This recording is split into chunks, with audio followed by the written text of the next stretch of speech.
Hi, my name is Arlene Soto, and my group members are Adriana Madriz, Danielle Fonseca, and Gianna Fabian. And this is our comparative anatomy project between the rat and the frog.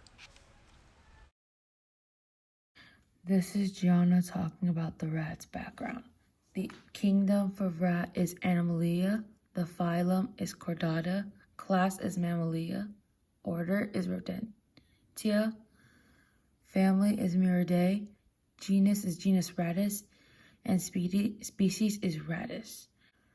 Rats are a biotic figure that affect plants. Many in the ecosystem of food chain, many animals and many living things need energy to grow, move, and reproduce.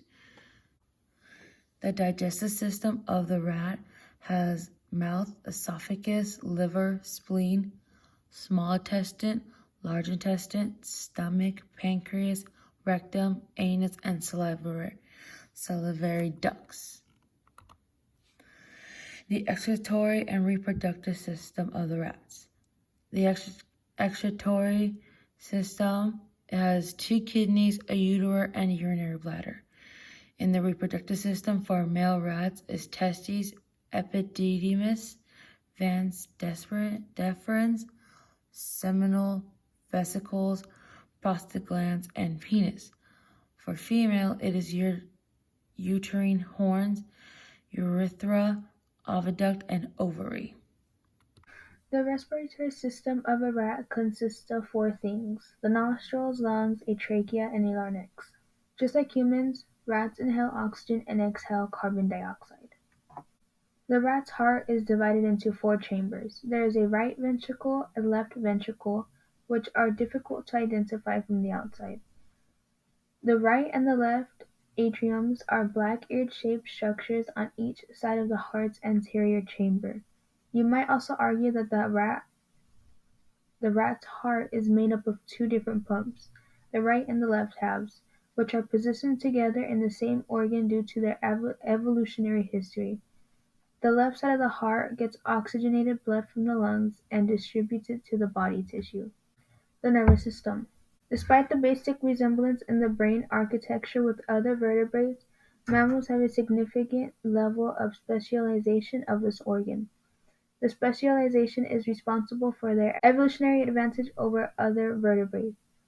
The spinal cord ascends to the posterior end of the vertebral column through the neural canal.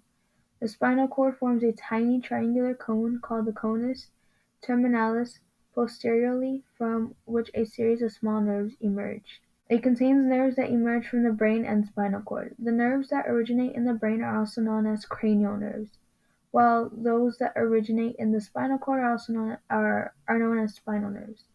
Aside from the terminal nerve, the rat has 12 pairs of cranial nerves. Autonomic nervous system is made up of 2 sympathetic nerve cords, one on each side of the aorta. One anterior and one posterior cervical ganglia are found in each cord. Some background information about the frog is that its kingdom is the Animalia, the phylum is the Chordata, the class is Amphibia, the order is Anura, the family is the Ranidae, the genus is the Rana, and the species is the Ferrari. Some of the mating patterns and behaviors of the species are hibernation, which happens in the wintertime. Frogs are also most active during the nighttime. And one of the most prominent mating behaviors of frogs is that male frogs will croak as a sort of mating call and to attract other females. The ecological habitat of frogs are also mostly dark and shady habitats.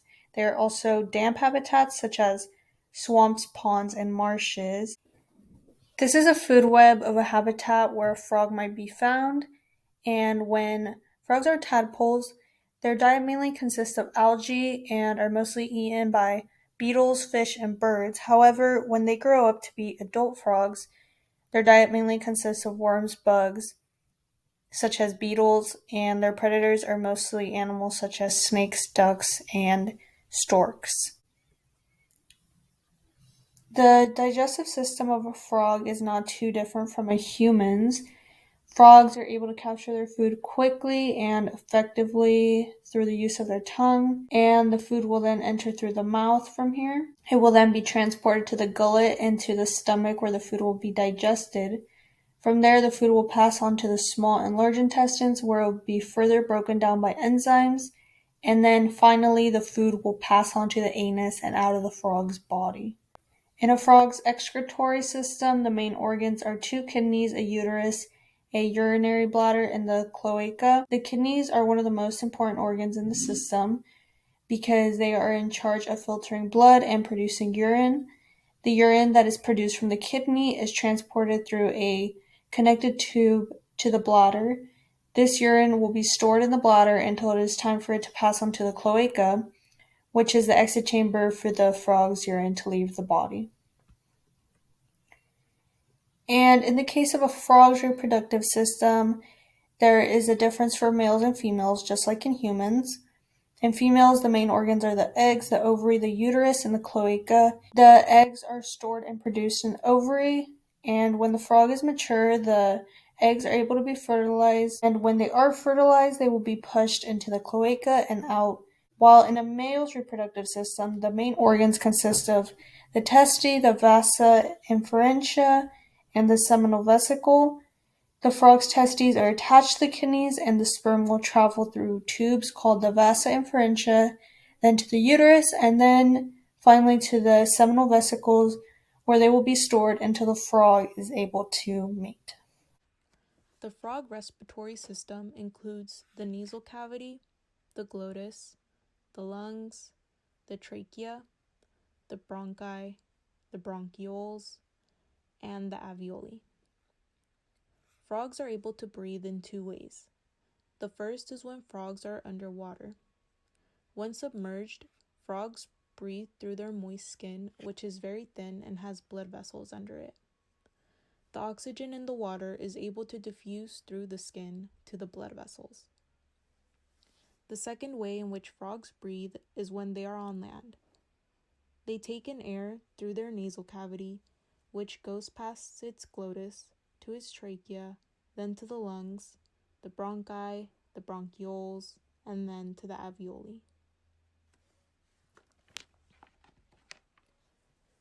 Now onto the frog's circulatory system, which includes the heart, the arteries, the veins, capillaries, and blood.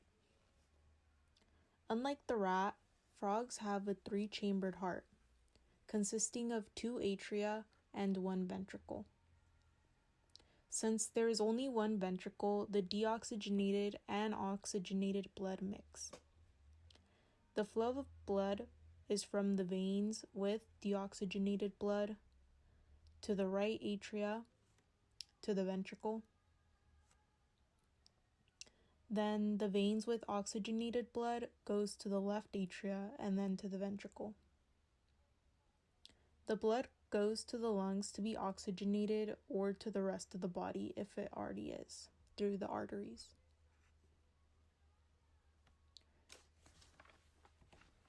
Lastly, the frog nervous system, which is the brain, spinal cord, and neurons. It can be split up into its central nervous system and peripheral nervous system. Its peripheral nervous system is what helps the frog have reflexive reactions, such as jumping away from predators by using its muscles. The muscles of frogs are given a signal from the brain which travels through the spinal cord and the nerves to the targeted muscle.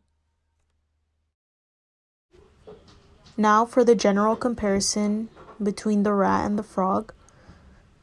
They both have bilateral symmetry, a closed circulatory system, and an endoskeleton that is distributed into the axial skeleton.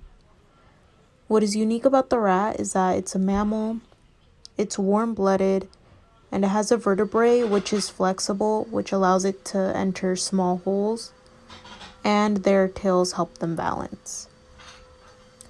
Now, what's unique for the frog is that it's an amphibian, it's cold-blooded, and has thin skin which allows for diffusion of oxygen underwater.